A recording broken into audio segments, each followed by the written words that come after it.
Hi everyone, it's Heidi from flutterbyheidi.co.uk, back with another Step It Up project for you. And this is the third in my series of card projects, really showing how you can go from a very basic card using a pre-cut note card, just inks, stamp, a bit of paper, to the next one where we introduce the use of punches and layers, to this final one here where we've actually, although it looks simpler, you've actually got some beautiful embossing texture on there and some lovely little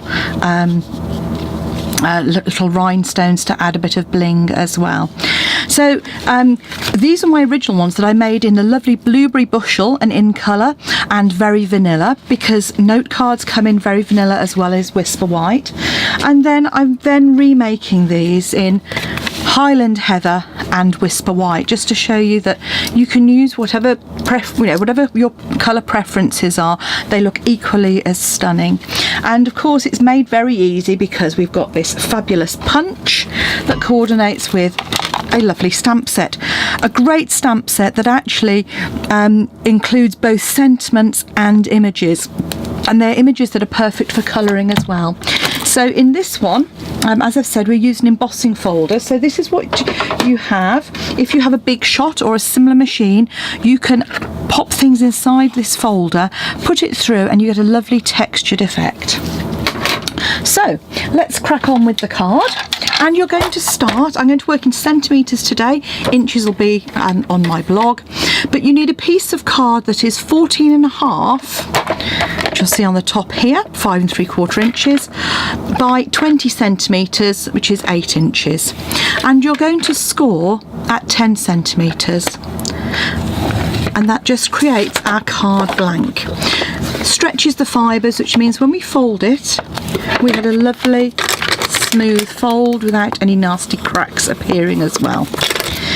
Okay, so there's our card base.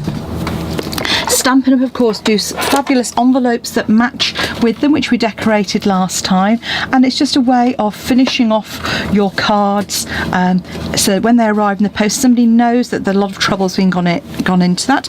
So we just stamp on the corner here and on the back flap as well, a really nice way of making it stand out. And those come, as I say, in Whisper White and very vanilla as well.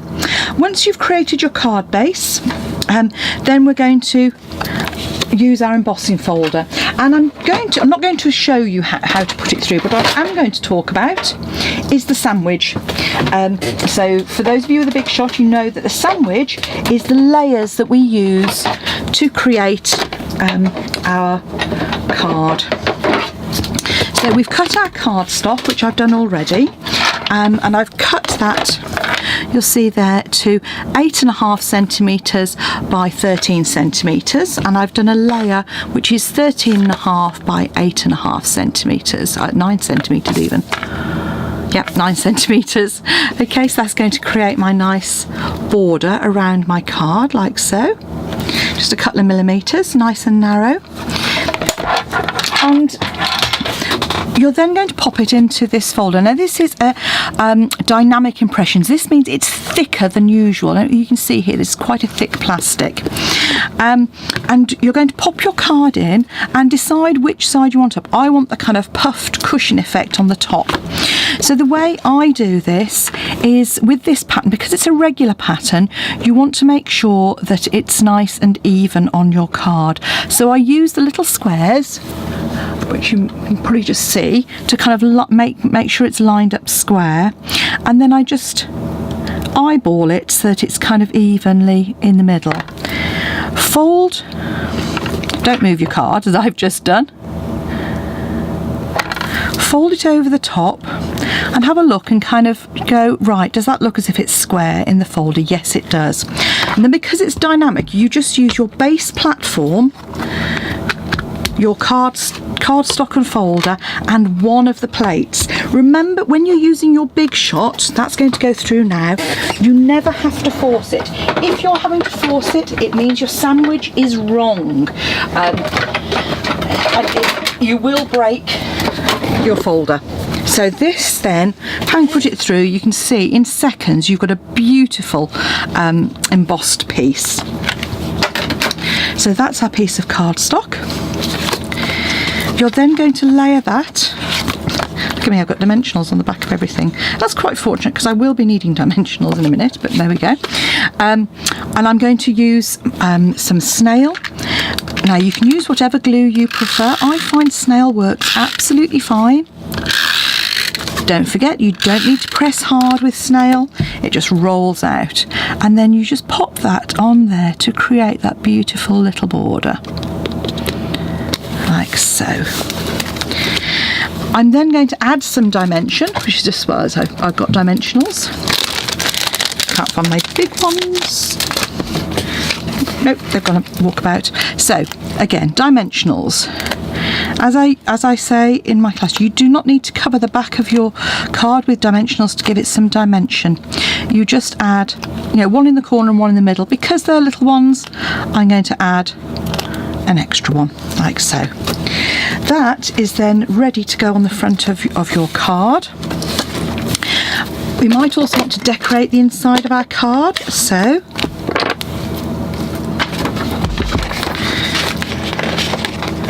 decide on which of the butterflies you want to use and then just stamp in the corner. I like stamping at an angle sometimes, I just think it gives it a little bit of a feeling of movement. Open that out on the front. Remove the backing off your dimensionals.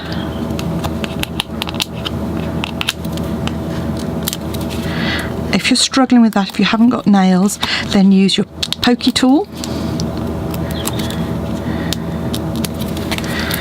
And then you pop that onto the front of your card to create our border. I've then got my layer, and this is 5 by 4 centimetres, and this is therefore half a centimetre smaller, 4.5 by 3.5 centimetres. And in the stamp set, which I now of course have misplaced, is a Hello Beautiful, which I think will also fit. Just to check, have a look, like so.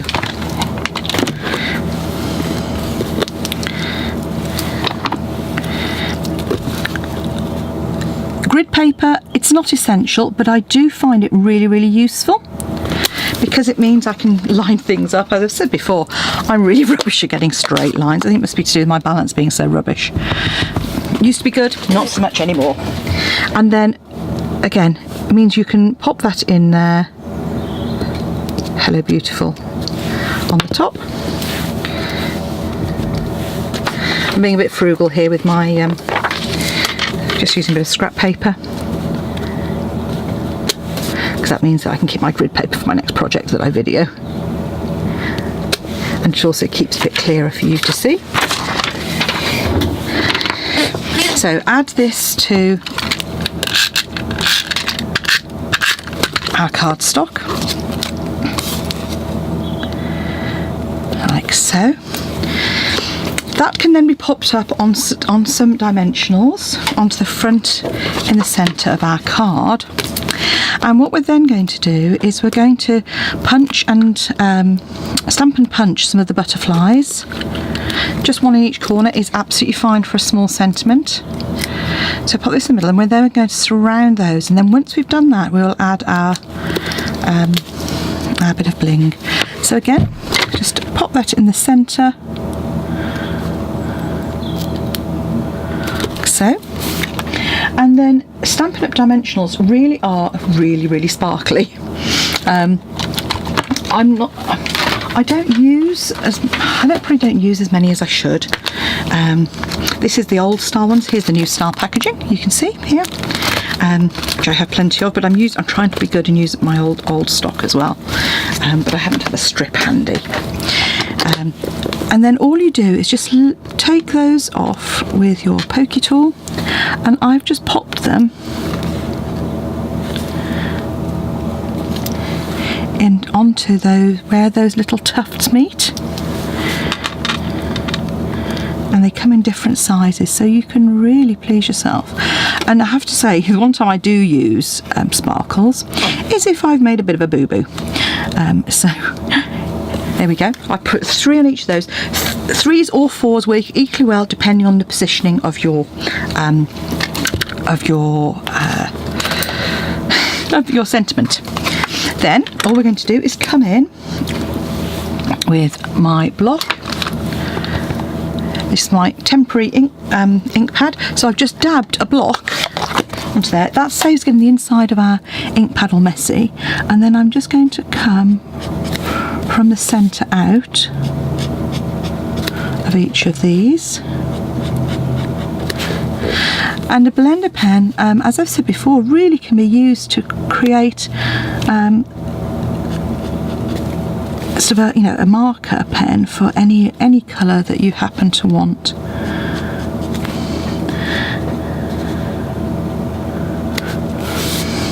And you can spend as much time or as little time as you like. I do like to kind of keep to a butterfly effect and keep it nice and symmetrical though. Although I've managed to be pretty rubbish on that one. And then once I've done the dark piece, I then can just colour in, and you'll naturally get a lighter colour once you've coloured the dark. And you're just sort of moving that, and if you want to add a little bit more, just scribble off a little bit. You see on a bit of scrap,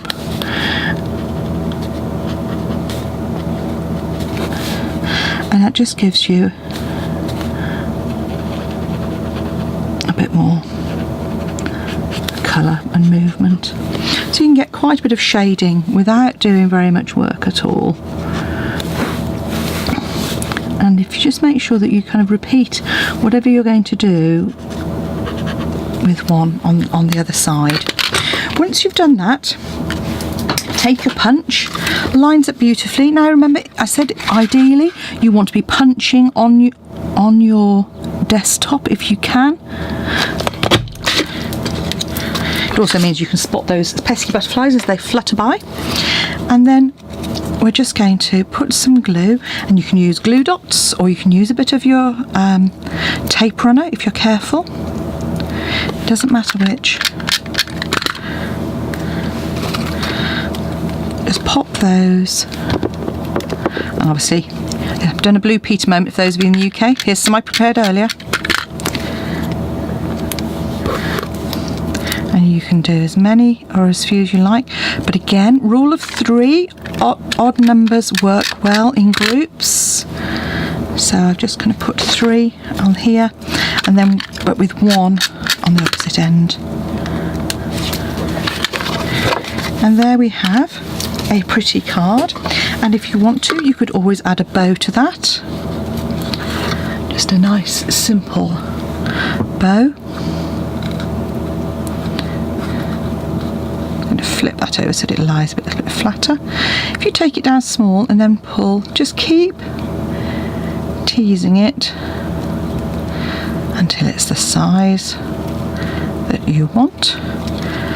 Hold your bow and manipulate it a little bit. I do keep ribbon scissors, so a separate pair of scissors for your ribbon. Paper blunts your scissors, so try and keep a separate pair if you can. And then you can just add a bow wherever you wanted, if you wanted to. I'm not going to. I'm just going to leave it plain and simple. So there we go. There's our third in our card. So if you've got embossing folders, here's a way to add some lovely texture without too much effort. And that's the last of my series, using Butterfly Gala to go from simple, up a level, up another level. I hope you've enjoyed it. Come back and see me again soon for more projects, and don't forget to step along to my shop to purchase any of these, heidismith.stampinup.net. And don't forget, at the moment, spend £45, you get to choose free celebration goodies, which includes this lovely ribbon which comes in 5 colours, as well as stamp sets and papers and all sorts. Thanks for watching. Come back again. Bye.